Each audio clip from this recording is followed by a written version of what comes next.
Hola, ¿cómo están? Bienvenidos a la clase número 9 del curso Proyecto de Vialidad Urbana. En esta oportunidad hablaremos sobre el modelo de gestión y la evaluación de proyectos. Esta clase está dividida en estos componentes que aparecen ahí. Primero vamos a preguntarnos el por qué necesitamos evaluar. ¿Qué significa? ¿Qué está detrás de esto? Vamos a introducir el concepto de modelo de gestión y por qué es súper importante y necesario tenerlo en este tipo de proyectos. Vamos a hablar de los tipos y criterios de evaluación, especialmente los criterios de evaluación económica, ¿cierto? Y especialmente con mayor énfasis en los proyectos de evaluación social, ¿cierto? O sea, cómo socialmente evaluamos un proyecto. Y finalmente les vamos a proponer una tarea. Entonces partamos. ¿Por qué necesitamos evaluar los proyectos? En esta foto un poco motivo la discusión en el sentido de que, aparecen las nuevas estaciones, ¿cierto? Nuevas estaciones de las líneas de metro. Esta es la línea 3, y aparecen estas nuevas estaciones desde el punto de vista de que son nueva infraestructura, nuevos modos de transporte, ¿cierto?, que se acercan a territorios que antes no estaban. Y la pregunta es, ¿cómo se evalúan estos proyectos? ¿Cómo puedo justificar un proyecto de este tipo? Y para eso uno necesita evaluación, ¿cierto? Necesita ver los impactos que genera, necesita saber un antes y un después, ¿cierto? Necesita saber el porqué de la necesidad de estos proyectos, a quiénes benefician, ¿ya? O sea, el punto de vista costo, beneficio, ¿cierto? Eso es un poco lo que nosotros necesitamos para evaluar, ¿ya? Entonces es interesante un poco esa reflexión, ¿cierto? De cómo estamos evaluando estos proyectos y cómo aparecen estos proyectos y del punto de vista, ¿cierto?, de los recursos, ¿cierto? De dónde provienen estos recursos y por lo tanto, cómo podemos justificarlo. Y aquí aparece entonces esta necesidad de evaluarlo socialmente. Ya vamos a ver con más detalle ese concepto. Entonces, pero antes de partir, uno necesita primero evaluar, y para evaluar necesita saber los objetivos, ¿cierto? Uno necesita establecerse un objetivo y por lo tanto, dado ese objetivo, uno evalúa. Y para establecer objetivos hay un sistema, ¿cierto?, de secuencia de varios hechos que hay que considerar para poder ir definiendo este objetivo y que se cumpla efectivamente esa definición y se vaya haciendo monitoreo. Entonces primero uno necesita una razón, ¿cierto?, una razón fundamental. ¿Por qué necesito construir nuevas líneas de metro? ¿Por qué necesito construir prioridades a los buses? Entonces hay una razón, ¿cierto? Hay un objetivo que apoya esa razón fundamental. Hay una evaluación, hay un sistema de monitoreo, hay un feedback, entonces se genera una secuencia de situaciones donde van ayudando a que la razón fundamental se vaya alimentando, ¿cierto?, a través de estos objetivos, ¿cierto? Y se va cumpliendo. Y tú vas monitoreando esto para ver si es que efectivamente los objetivos están cumpliéndose. Y va generando feedback con la comunidad, con los ingenieros, con los diferentes actores, ¿cierto?, que están detrás de un proyecto. ¿Se fijan? Entonces hay una necesidad de generar objetivos y por lo tanto también eso apunta a la necesidad de evaluar. Ahora bien, ejemplos de objetivos de un proyecto de transporte público pueden ser varios, ¿cierto? Uno puede decir, por ejemplo, mi objetivo puede ser mejorar el nivel de servicio, reducir la congestión, por ejemplo. Uno puede decir, quiero mejorar las condiciones ambientales del sector, por ejemplo. Quiero mejorar la conectividad. Puedo incentivar el desarrollo urbano a través de nuevas residencias, ¿cierto? Nuevos sectores, ¿cierto?, donde el metro tal vez antes no llegaba y puedo gatillar un desarrollo inmobiliario, ¿cierto? En fin, pueden haber varios objetivos que uno se puede plantear desde el punto de vista de un proyecto de transporte público.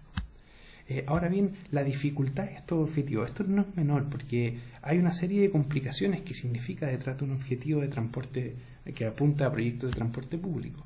Y primero es que los proyectos de transporte público tienen mucho impacto. Y eso es súper importante entenderlo. O sea, uno ve impacto a nivel micro, a nivel más macro, ¿cierto? Y esto muchas veces uno lo traduce a externalidades, ¿cierto? Estas externalidades negativas, ¿ya? Expropiaciones, por ejemplo. Hay muchos impactos que van detrás de un proyecto de transporte público. Hay muchos actores que están detrás. El dueño del bus, ¿cierto?, el que mantiene el paradero, el dueño de las vías, los accesos a los terminales, el usuario, a nivel de gobierno, ¿cierto?, la comunidad, el pasajero. Entonces hay una cantidad de actores atrás que hace que también se hace muy difícil evaluar estos objetivos y además de planteárselos, ¿cierto? Entonces, y también hay un impacto más a largo plazo y que muchas veces los usuarios no lo ven, ¿cierto?, porque es a largo plazo. Y uno quiere una solución a corto plazo, quiere que se mejore el viaje que hoy día tengo, ¿cierto?, para poder llegar a mi trabajo. Entonces, por ejemplo, cambiar el Transantiago, eso es a muy largo plazo. Imagínense que ya llevamos más de 10 años con el sistema y recién lo estamos reformulando de nuevo. O sea, esto es muy a largo plazo y entonces la gente necesita ver esos impactos, ¿cierto? Quiere ver un impacto a corto plazo, pero lamentablemente de repente no son tan así. Entonces es difícil los objetivos de esa manera. Y obviamente hay una necesidad de que los objetivos sean claros y medibles, lo cual muchas veces es difícil. ¿Cómo yo establezco un objetivo que pueda después medir, ¿cierto? Si no lo puedo medir, entonces ¿cómo puedo saber si lo cumplo o no? Bueno, para ello también, para ir estableciendo objetivos, hay diferentes enfoques. Un primer enfoque habla de una mirada más individual. Por ejemplo, el alcalde tiene una visión clara y define objetivos, ¿ya? Una visión directa, ¿ya? También hay una definición en base a un plan. Por ejemplo, hay un plan de proponer, por ejemplo, un plan de Santiago al 2025, donde van a haber una serie de metro, sistema de tranvía, no sé, ciclovía, lo que fuera. Y hay un plan. Entonces, mi objetivo apunta y está en base al plan. Todo va alineado al plan. Y también puede haber un enfoque consenso. Por ejemplo, se genera una mesa técnica donde se discuten las bases de licitación, ¿cierto? Los antecedentes que van a tener que cumplir las empresas, y entonces se acuerda ciertas cosas, hay consenso, ¿cierto? Se define con la ciudadanía ciertos parámetros de nivel de servicio mínimo, los técnicos aportan, la academia aporta, ¿cierto? Entonces, y en base a consenso se define qué es lo que se va a hacer, el objetivo, ¿ya? Ahora, veamos ejemplos directos. El primer ejemplo, una visión clara, individual de un alcalde. El alcalde Lavín, por ejemplo, propone un sistema de buses públicos, ¿cierto?, para la comuna de Las Condes. Una mirada clara, no apunta a un plan metropolitano, es un plan más bien comunal, más directo, ¿cierto?, pero es una iniciativa pública, ¿cierto?, pero apunta a un enfoque individual, a una iniciativa personal del alcalde que dice: yo apunto a mejorar la movilidad de mis vecinos, ¿cierto?, la gente que vive acá en esta comuna, y se va a complementar naturalmente con el Transantiago, pero no a partir de un plan. O sea, no hablan. El Transantiago no habla con este sistema, no se integra desde el punto de vista paradero, no hay una coordinación desde el punto de vista frecuencia, ni tampoco con los sistemas de buses, ni el sistema de infraestructura, ni los terminales, etc. Son dos cosas aparte, distintas, que no apuntan a un plan, pero es algo individual que aporta naturalmente, ¿cierto? Otro enfoque, el Plan Maestro 2025 de Santiago, lo pueden buscar ahí en YouTube, ¿cierto? Y hablaba de una serie de infraestructura, metro, trenes de cercanía, tecnología, ¿cierto? Diferentes infraestructuras que apoyaban, ¿cierto?, a una mirada que se quiere de lo que se piensa que va a ser el transporte al 2025. Entonces, cualquier iniciativa que aparezca, cualquier objetivo que uno plantee, tiene que apuntar al plan. Si no, va a estar fuera, ¿cierto? No puede ser, ¿ya? Entonces, ahí hay un enfoque directo, ¿se fijan? A partir de un plan general.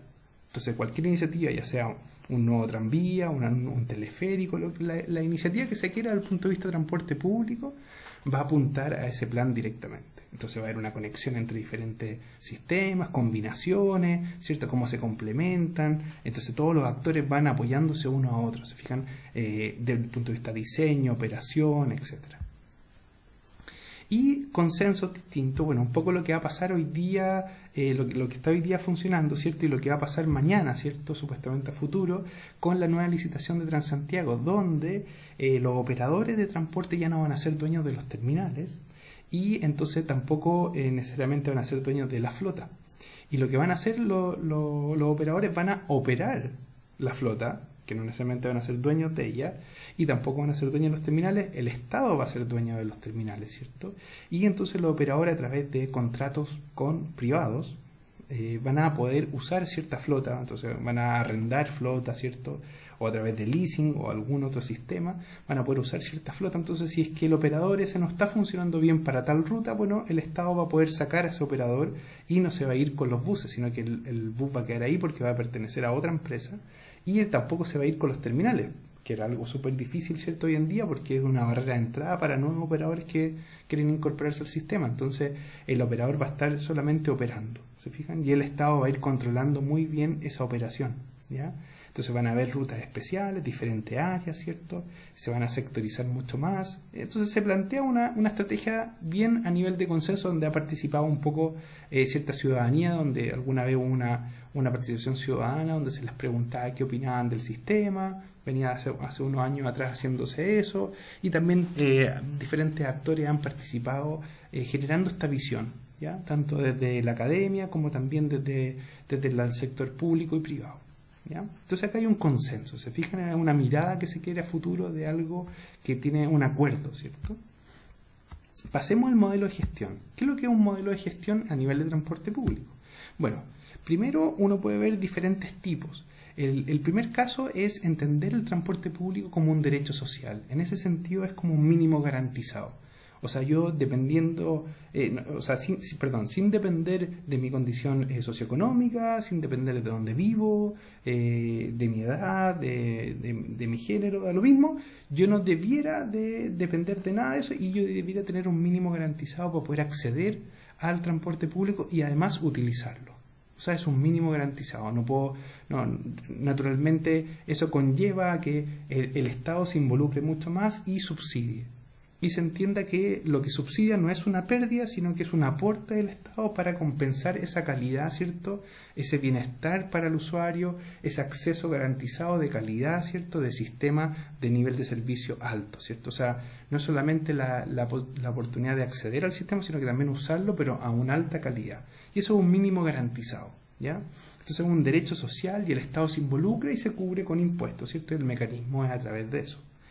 Un segundo punto, bueno, es involucrar de alguna manera el desarrollo inmobiliario a través de iniciativas como, por ejemplo, que el Estado con un poco de apoyo, ¿cierto?, de privados, ¿cierto?, desarrollen cierta infraestructura, por ejemplo, estaciones de tren, donde, por ejemplo, la estación está en el primer piso, por ejemplo, y se pueda construir un edificio arriba, por ejemplo, de la estación. Entonces el Estado puede comprar terreno y puede de alguna manera arrendarlos y generar de alguna forma inmobiliarias que se interesen por el desarrollo de ese lugar. Se genera algo más a nivel más micro, ¿cierto? Pero más a escala pequeña, o sea, en la misma sector de la estación, ¿cierto? En el mismo edificio, ahí se genera algún mix de vivienda con comercio, con servicios, ¿cierto? Que es un poquito lo que se ha ido haciendo de cierta manera dentro de las estaciones de metro actualmente, donde hay servicios comerciales que se arriendan, ¿cierto? Y Metro recibe una renta de esos servicios. Pero también no se ha logrado todavía que, por ejemplo, arriba de una estación de metro se construya un edificio, ¿cierto? Que es un poco lo que ha quedado pendiente en las nuevas líneas, la 3 y la 6. Se han dejado ciertos espacios donde se han generado estas rejas verdes que de repente están resguardando el terreno donde se construyó la estación, pero no se ha querido hacer nada todavía y aparentemente están entrampados en algo legal que no han podido hacer. Pero se busca algo así, donde hay un aporte y es natural, porque el metro de alguna manera o estos sistemas, ¿cierto?, generan plusvalía.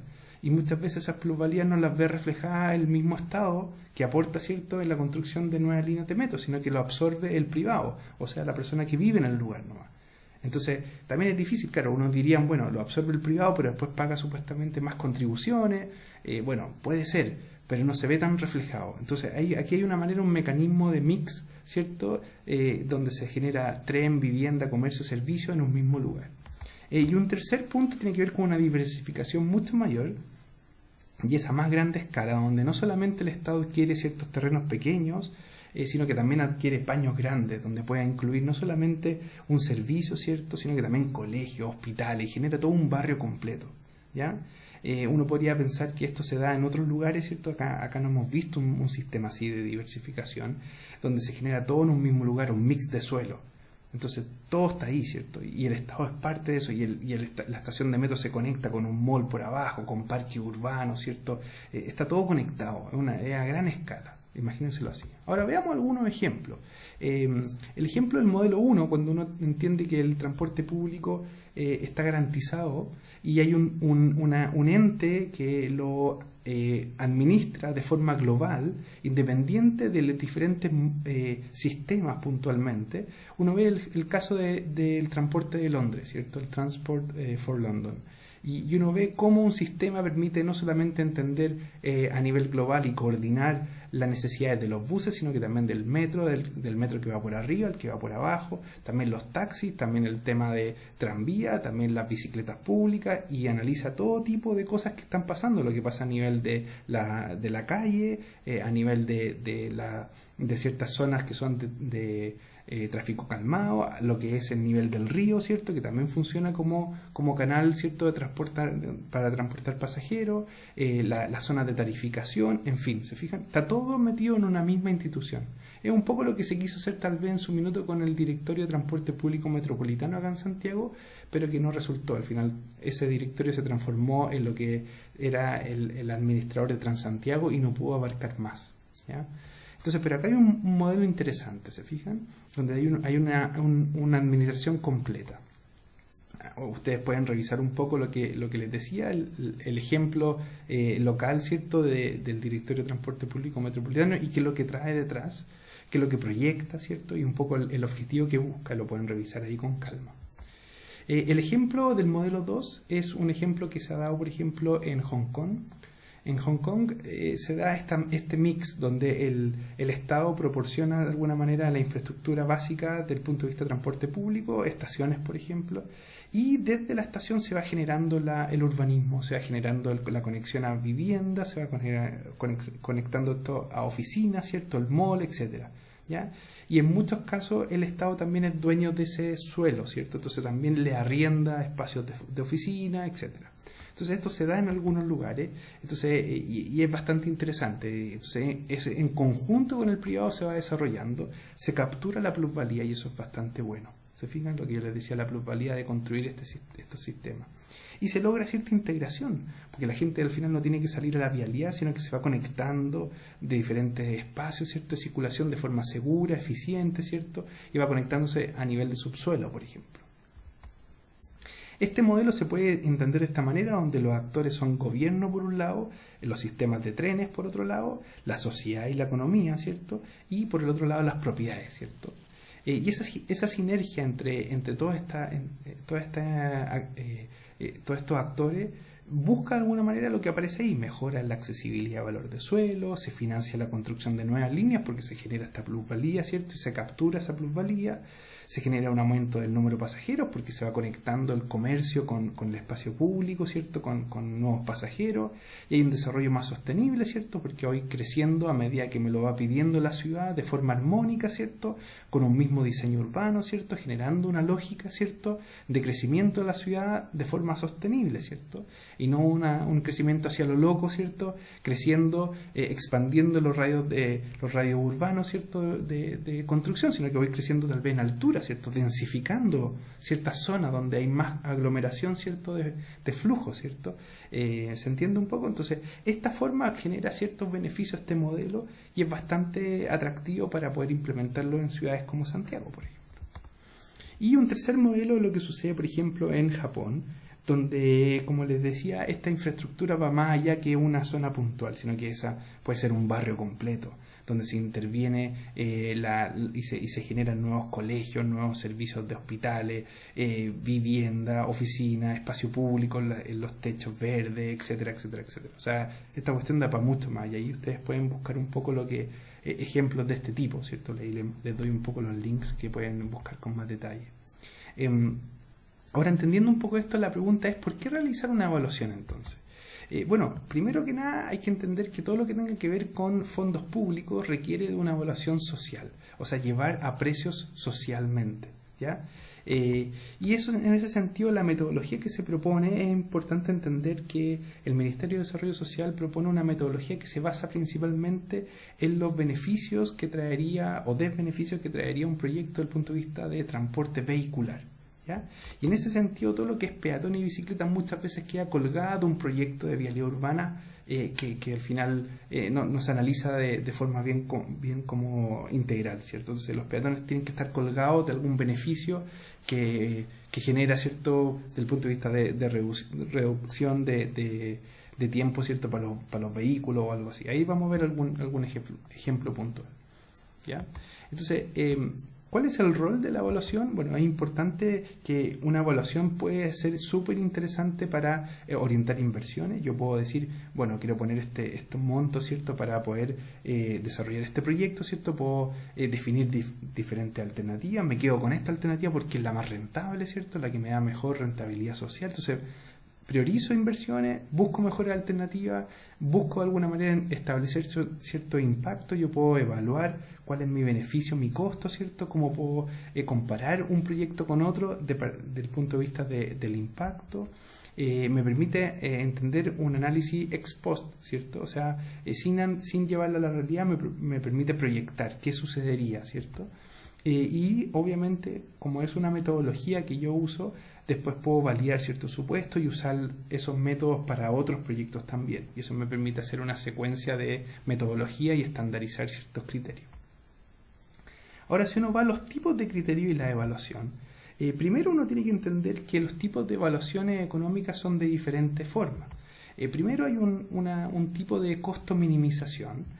Hay después un análisis que uno puede hacer de costo-efectividad y costo-beneficio, que es el tercero. El típico que uno hace es costo-beneficio, que es el que está explícitamente en esta metodología del Ministerio de Desarrollo Social.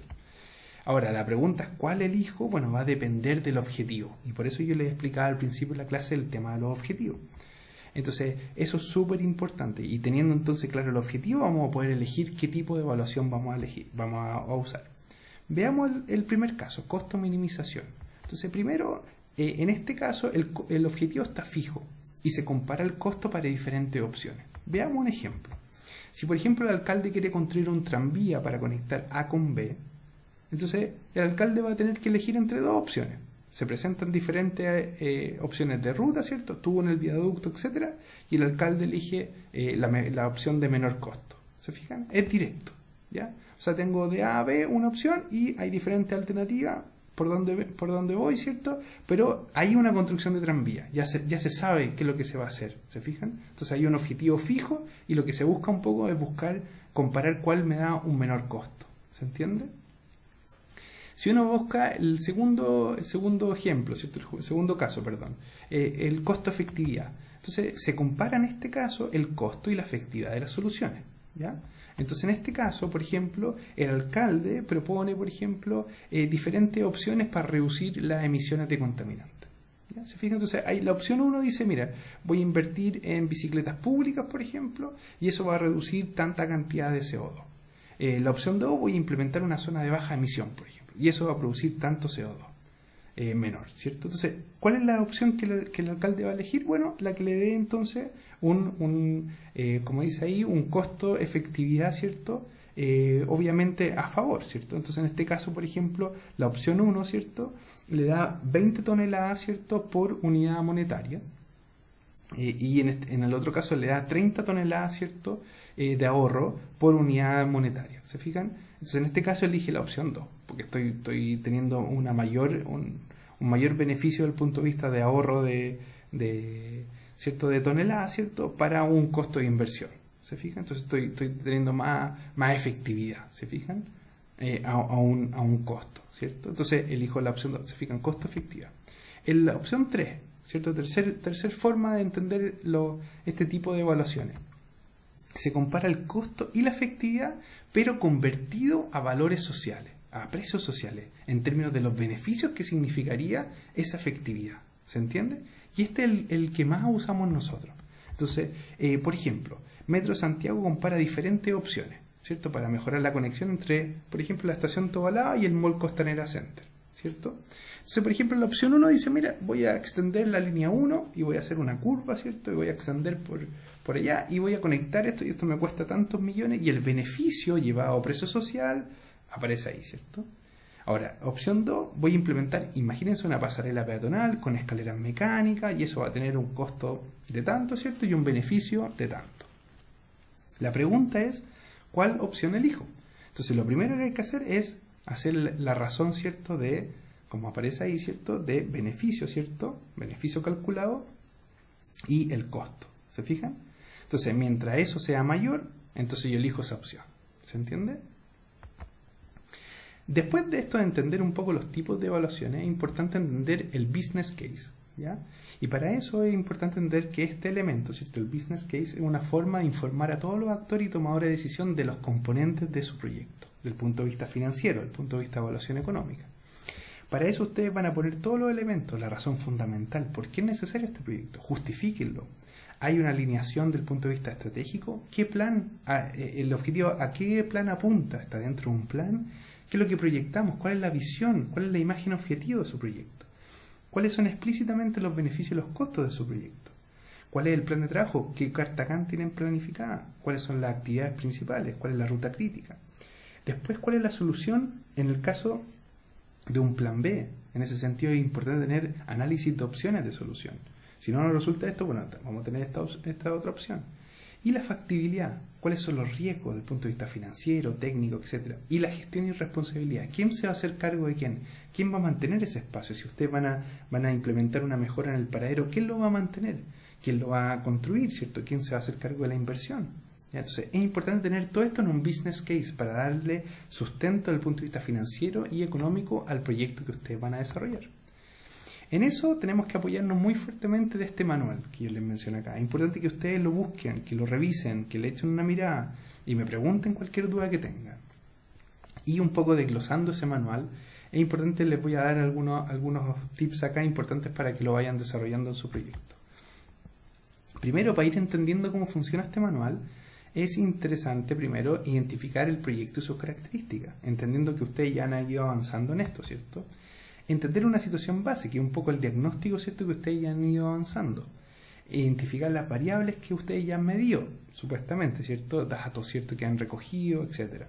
Luego de eso, ustedes expanden eso a diferentes situaciones, diferentes horas del día, ¿cierto? Situaciones de alto flujo, ¿cierto? ¿Qué pasaría? Y proyectan un diagnóstico, ¿cierto? Ustedes dicen, esto es lo que está pasando y estos son los problemas. Luego de eso, levantan ideas de solución. Vamos a proponer esto, vamos a hacer esto otro, qué sé yo. Y de eso lo transforman, ¿cierto?, en acciones, la desarrollan esa idea.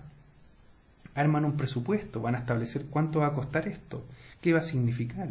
Y lo transforman a valores sociales desde el punto de vista de los beneficios, ¿cierto? Y esos beneficios van a ser ahorros, demora, etc. Y después, de alguna manera, ustedes buscan la rentabilidad. O sea, cómo esto va a ser rentable o no, con los indicadores económicos. ¿Ya? Entonces, para entender un poco lo que trae el manual, ustedes tienen que entender que hay cortes temporales y horizonte de evaluación. En los cortes temporales y el horizonte de evaluación es importante entender que el horizonte tiene que ver con la vida útil del proyecto y los cortes siempre van a estar asociados al momento en que ustedes evalúen el proyecto. O sea, siempre se va a pedir un corte el primer año, ¿ya?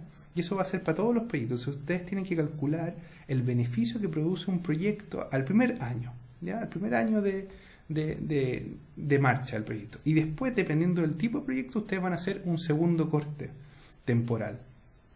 Para proyectos de gestión de tránsito, cosas que son más que nada demarcación, señalización, ustedes hacen un segundo corte temporal a los 5 años. O sea, evalúan al primer año y después a los 5 años. En cambio, cuando son proyectos de infraestructura, cosas que son más grandotas, ¿cierto? Ustedes hacen un primer año, ¿cierto? Un corte al primer año, pero también hacen un segundo corte a los 10 años y un tercer corte a los 20 años. O sea, hacen 3 mediciones, ¿se fijan? Porque es un proyecto más grande. ¿Cómo se puede entender los beneficios de un proyecto de transporte público? Primero, ahorros de tiempo de viaje de los vehículos, ¿cierto? Y de los peatones, ¿cierto? Hay un consumo de combustible, hay un ahorro desde ese punto de vista. Puede haber un ahorro de la conservación vial, ahorros de lubricación, neumáticos, etc. Ahorros de accidentes, puede haber un ahorro de un accidente, un accidente fatal, ¿ya? Y es importante que no está tan explícito en la metodología de este manual lo que tenga que ver con ahorros de peatones ni ciclistas, ¿cierto? Y tampoco no está tan claro el ahorro de reducción de CO2, pero si bien hay un valor, ¿cierto?, de valor social de CO2, no está tan claro cómo se calcula. Bueno, ahí ustedes lo pueden ir buscando un poco en el manual y me pueden ir preguntando si tienen alguna duda. Hagamos el ejemplo de una pasarela peatonal y un poco lo que me refiero a esto de que los beneficios peatonales quedan como colgados de un proyecto más de transporte vehicular. Entonces, beneficios por ahorro de tiempo de vehículos motorizados, ¿se fijan? O sea, una pasarela peatonal va a hacer que los peatones pasen por ese elemento de circulación y evitaría, ¿cierto?, que los peatones cruzarían la vía. Eso generaría menos interrupción para los vehículos y por lo tanto los vehículos tendrían un ahorro de tiempo, ¿cierto? ¿Se fijan? Entonces, desde ese punto de vista se genera que la pasarela peatonal es un beneficio. ¿Se fijan un poco cómo se cuelga un proyecto de este tipo? También, desde el punto de vista de operación. Entonces, producto de la menor interferencia, ¿cierto? Va a haber un ahorro de combustible. ¿Se fijan? O sea, de nuevo está pensado para los autos, pero bueno, esa es la forma un poco que tenemos para asociar estos beneficios.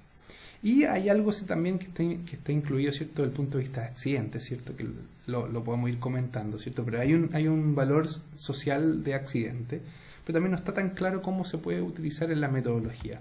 Y como les decía, pueden haber tiempos de espera, distancias caminadas, que también puede uno incluirla de alguna manera, pero es importante que entender que no está tan claro en la metodología. Bueno, pero ahí podemos ir viendo cómo lo podemos ir haciendo en el proyecto, ¿cierto? Me pueden preguntar cualquier duda que tengan.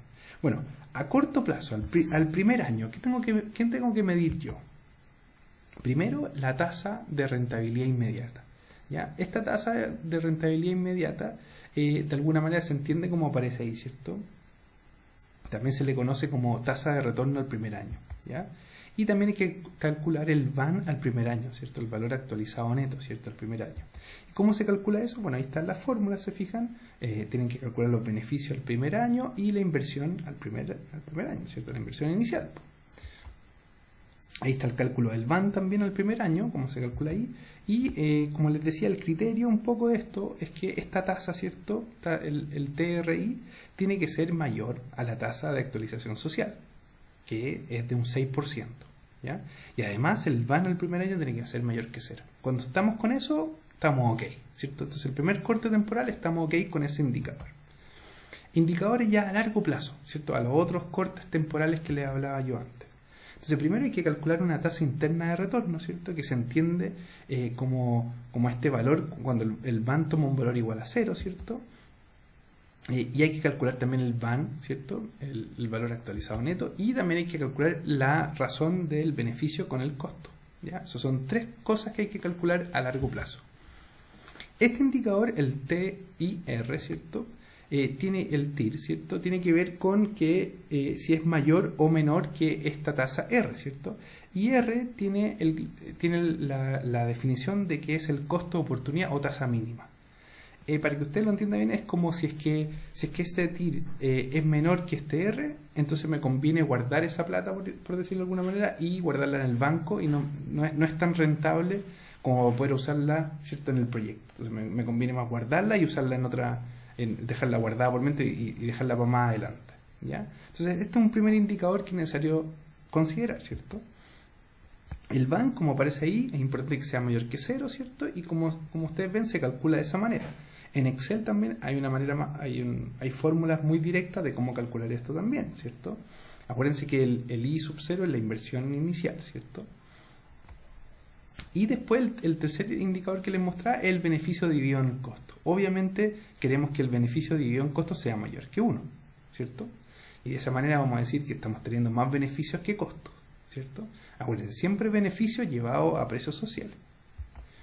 Ahora, cuando estamos justo en estas evaluaciones y vemos que por un poquito más de tal vez un costo de las expropiaciones o un poquito menos del valor de la inversión inicial, se nos puede caer el proyecto desde el punto de vista de rentabilidad, tenemos que hacer un análisis de sensibilidad. Eso quiere decir que nosotros a los costos, por ejemplo, de inversión, al valor de las expropiaciones, etcétera, a todas estas variables, por ejemplo, le aumentamos en un 20% o le restamos un 20% del valor que tenemos presupuestado. De esa manera vamos a ver qué impacto tiene en la rentabilidad. Y entonces esta fluctuación vamos a ver cómo cambia, ¿cierto?, en la rentabilidad. Entonces es necesario de repente hacer ese análisis. Aquí están los precios sociales que yo les decía, esta tasa social de descuento, ese R, ¿cierto?, vale 6%. Hay un valor social del tiempo de viaje, hay un tiempo social de la espera, combustible, el precio de combustible para autos, para buses, neumáticos para autos, neumáticos para buses, etcétera, etcétera. Y como les decía, hay un precio social del carbono, que también se puede usar, ¿cierto?, en el caso que queramos, ¿cierto?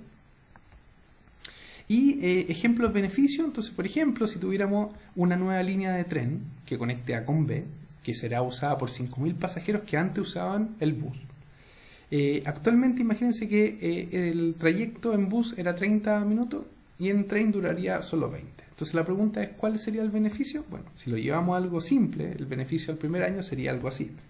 Tendríamos 10 minutos de ahorro por persona, El valor del tiempo de viaje de una persona vale lo que aparece ahí, ¿cierto? Usando que lo usado serían 5.000 pasajeros a la semana, multiplicado, ¿cierto?, por las 252 semanas al año, y de alguna manera eso llevado a precio social, multiplicado también por la conversión de los ahorros de tiempo, ¿cierto?, que pasa de minuto a hora, les queda ese valor que aparece ahí, casi 500 millones al año. ¿Se fijan? Ese sería el beneficio social. O sea, un proyecto de este tipo tendría ese beneficio. ¿Se entiende? Entonces ustedes después lo comparan con el costo de inversión, etcétera, como les decía. Bueno, entendiendo un poco todo lo que hemos hablado en esta clase, lo que queremos proponerle como tarea es que ustedes reflexionen sobre las metodologías de evaluación social de proyectos. Hay varias cosas que se dicen un poco. Efectivamente, el tiempo ahorrado ¿es tiempo ahorrado que uno usa o al final ese tiempo lo usa para otras cosas, como llegar a la casa antes, disfrutar con la familia, etcétera? Hay algunos que dicen que incluso el tiempo ahorrado permite que uno viaje más distancia. Entonces uno usa ese tiempo para otras cosas. Y también el viaje en el transporte público no necesariamente es tiempo perdido. Hay veces que uno puede ir trabajando, por ejemplo. Entonces uno va trabajando tanto en el celular, anotando cosas, leyendo, etcétera. Y en algunos casos hay gente que incluso prefiere esperar el próximo tren para poder irse sentado, ¿cierto? Eso es lo que pasa muchas veces. Uno dice, oye, voy a esperar el próximo tren porque incluso puedo irme sentado, puedo irme más cómodo, ¿cierto? Y ese tren en el que estoy justo que llegó está muy apretado, entonces prefiero esperar. Entonces ese tiempo de espera realmente es una pérdida. Entonces hay reflexiones que uno puede hacer. Entonces nosotros les proponemos que hagan un ensayo, ¿cierto?, de una plana donde respondan un poco esto, argumenten sus puntos, establezcan un poco cómo también se conecta lo que habíamos dicho en clase, esto de evaluar un beneficio desde el punto de vista peatonal, cómo se puede evaluar los accidentes. Nosotros les vamos a entregar cierto material también importante desde el punto de vista complementario a la clase que les va a permitir también analizar un poco esto de diferentes perspectivas. Así que la idea es que llenen un poco esta tarea y obviamente no es necesario visitar el lugar, ¿ya? Bueno. ¿Cómo vamos a evaluar? Como hemos evaluado siempre, adquisición de nuevos criterios, ¿cierto? Nuevas competencias y también evaluar un poco el riesgo, ¿cierto? Esta innovación, cómo ustedes pueden presentar esta tarea de forma más creativa. Así que esa sería la clase de hoy. Cualquier duda que tengan me puede escribir a mi mail sseriani@miwandes.cl. Nos vemos en una próxima oportunidad. Muchas gracias.